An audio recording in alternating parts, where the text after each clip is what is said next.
Nama saya Dinda Kusumardani dari Pendidikan Masyarakat. Di sini saya akan membahas dasar-dasar riset aksi komunitas.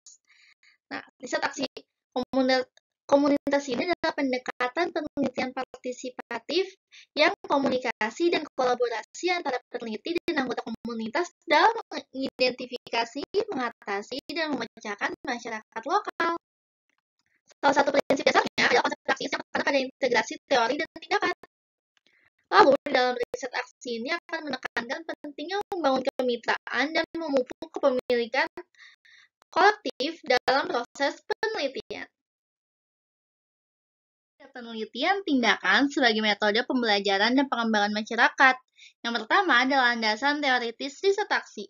Riset aksi ini didasarkan pada karya Kurt Lewin, seorang pionir psikolog sosial yang memperkenalkan konsep tersebut pada tahun 1940-an. Lewin menekankan pentingnya menerapkan metode ilmiah terhadap isu-isu sosial dan melakukan pendekatan partisipatif dalam penelitian dan pemecahan masalah. Lalu, dari teori tersebut diilustrasikan melalui upaya kolaboratif dan praktik reflektif. Anggota masyarakat dapat mengembangkan solusi inovatif seperti kebun masyarakat, koperasi pangan, atau kampanye advokasi untuk meningkatkan akses terhadap pilihan pangan yang sehat dan terjangkau. Yang kedua, penerapan dalam lingkungan pembelajaran. Dalam lingkungan pendidikan, riset aksi berfungsi sebagai alat yang berharga untuk mempromosikan praktik reflektif, meningkatkan hasil pengajaran dan pembelajaran, dan memberdayakan pendidik untuk mengambil peran aktif dan reformasi pendidikan. Misalnya, seorang fasilitator mungkin terlibat dalam riset aksi untuk mengatasi tantangan spesifik dalam kelompok belajarnya, seperti rendahnya keterlibatan warga belajar atau kinerja akademik. Yang ketiga, penerapan dalam pengembangan masyarakat. Penerapan dalam pengembangan masyarakat di dalam riset aksi akan menawarkan pendekatan partisipatif dan berorientasi pada pemberdayaan untuk mengatasi permasalahan lokal, mobilisasi sumber daya, dan mendorong perubahan sosial. Misalnya, sebuah organisasi komunitas dapat melakukan riset aksi untuk menilai dampak gentrifikasi terhadap perumahan yang terjangkau di lingkungan mereka dengan berkolaborasi dengan warga pengusaha lokal dan pembuat kebijakan. Organisasi ini dapat mengumpulkan data, menganalisis tren perumahan, dan mengadvokasi kebijakan yang melindungi populasi rentan dan mendorong pembangunan perkotaan yang inklusif. Oleh karena itu, riset aksi menawarkan kerangka kerja yang kuat untuk mendorong inisiatif pengembangan masyarakat dan mendorong perubahan sosial yang positif dengan memberdayakan masyarakat untuk terlibat dalam penyelenggaraan kolaboratif, mengidentifikasi prioritas, dan mengembangkan solusi yang disediakan pada konteks dan realitas unik mereka. Riset aksi mendorong kepemilikan, keagenan, dan ketahanan. Yang terakhir, ada wawasan dan pertimbangan kontekstual. Penting nih untuk menyadari bahwa riset aksi itu bukan tanpa tantangan dan pertimbangan etis. Biasanya ada isu-isu seperti ketimpangan kekuasaan, refleksivitas seorang peneliti, dan partisipasi dari masyarakat itu sendiri. Itu kayak memerlukan navigasi yang cermat dan refleksivitas etika. Lebih jauh lagi, lebih luas lagi, riset aksi ini beroperasi dalam konteks sosiopolitik yang lebih luas yang dibentuk oleh potongan sistem hak istimewa yang dibentuk oleh dan keingintahuan praktisi harus mengkaji secara kritis bagaimana ras, kelas, gender, dan bentuk identitas lainnya yang bersinggungan dengan proses dan hasil penelitian untuk memastikan bahwa pekerjaan mereka mendorong kesetaraan, keberagaman, dan keadilan sosial. Salah satu pertimbangan utama dalam riset aksi ini adalah pengakuan terhadap dinamika kekuasaan dan hak istimewa dalam hubungan penelitian dan lingkungan komunitas.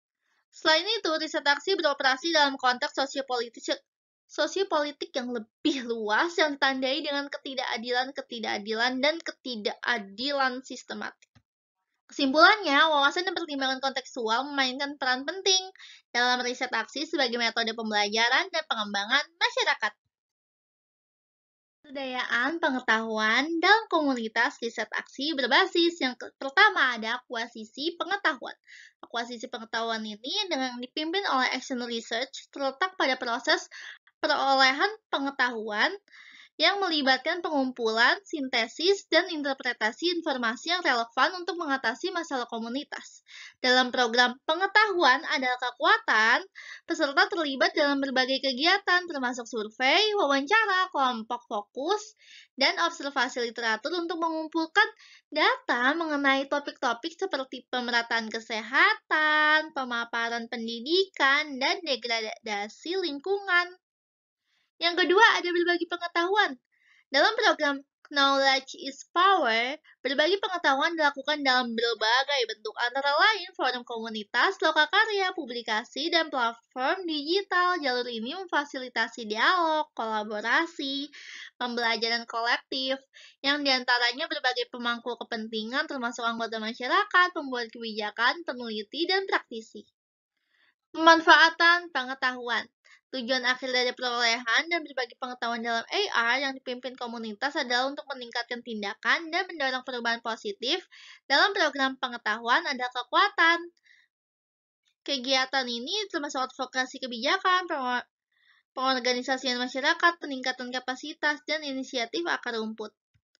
Misalnya, temuan penelitian mengenai kesenjangan akses terhadap layanan kesehatan dapat menjadikan masukan bagi advokasi kampanye untuk meningkatkan layanan kesehatan di masyarakat yang kurang terlayani. Aksi penelitian. Yang pertama ada partisipasi. Inti dari ethos action research adalah prinsip partisipasi yang tekanan keterlibatan aktif seluruh pemangku kepentingan termasuk anggota, masyarakat, peneliti pendidik, dan pembuat kebijakan dalam proses penelitian. Partisipasi memastikan bahwa beragam suara, perspektif, dan pengalaman terwakili dan dihargai, mendorong inklusivitas, kepemilikan, dan pemberdayaan. Misalnya, dalam proyek Action Research yang memimpin masyarakat yang fokus pada mengatasi kerawanan pangan, partisipasi ini mungkin melibatkan keterlibatan masyarakat lokal dalam mengidentifikasi prioritas penelitiannya, merancang metode pengumpulan data, dan bersama-sama kita menciptakan solusi yang disesuaikan dengan kebutuhan masyarakat. Lalu ada refleksi. Refleksi sendiri ini kan pemeriksaan diri yang kritis. Misalnya nih, pendidik yang terlibat dalam action research dapat merefleksikan praktiknya dalam pengajaran mereka, dinamika kelas, dan hasil pembelajaran siswa. Aksi perubahan. Tujuannya untuk meningkatkan perubahan transformatif pada tingkat individu, organisasi, dan masyarakat. Misalnya nih, ada proyek action research yang dipimpin oleh komunitas yang fokus pada peningkatan kesetaraan gender, mungkin berupaya untuk menentang norma dan kebijakan patriarki, mengadvokasi hak-hak perempuan, dan menciptakan ruang bagi kepemimpinan dan partisipasi perempuan. Terakhir ada studi kasus. Contoh menarik dari penerapan action research ini adalah riset aksi partisipasi dalam lingkungan pendidikan masyarakat. Studi kasus ini akan menggabungkan prinsip-prinsip partisipasi, refleksi, dan perubahan untuk melibatkan anggota masyarakat dalam penyelidikan kolaboratif. Misalnya ada proyek tentang PAR, ya, yang fokus pada peningkatan angka melek huruf orang dewasa, mungkin melibatkan pelajar, pendidik, dan pemangku kepentingan masyarakat dalam mengidentifikasi hambatan literasi, merancang program literasi, dan melancarkan efektivitas program. Melalui pendekatan partisipasi, lalu diberdayakan peserta didiknya untuk mengambil kepemilikan atas pendidikan mereka dan mengadvokasi peluang pendidikan yang memenuhi kebutuhan mereka. Riset aksi, nilai-nilai etika dan integritas itu diperlukan karena ini akan menjadi pilar fundamental dalam riset aksi. Yang pertama itu ada keadilan. Keadilan ini sebagai nilai-nilai dasar untuk menekankan kesetaraan dan penghormatan terhadap hak asasi manusia.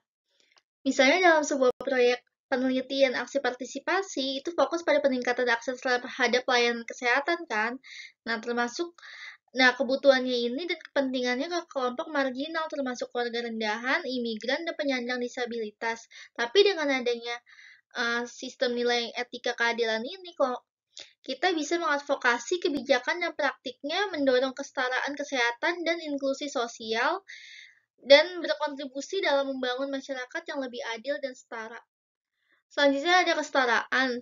Udah dibahas sebelumnya, kita akan menekankan pentingnya dan memperlakukan semua individu itu Dengan sikap yang hormat dan adil dalam konteks pendidikan masyarakat, kesetaraan memerlukan pengakuan dan penghargaan terhadap keberagaman. Selanjutnya, pemberdayaan dan studi kasus pertimbangan etis dan dalam riset aksi.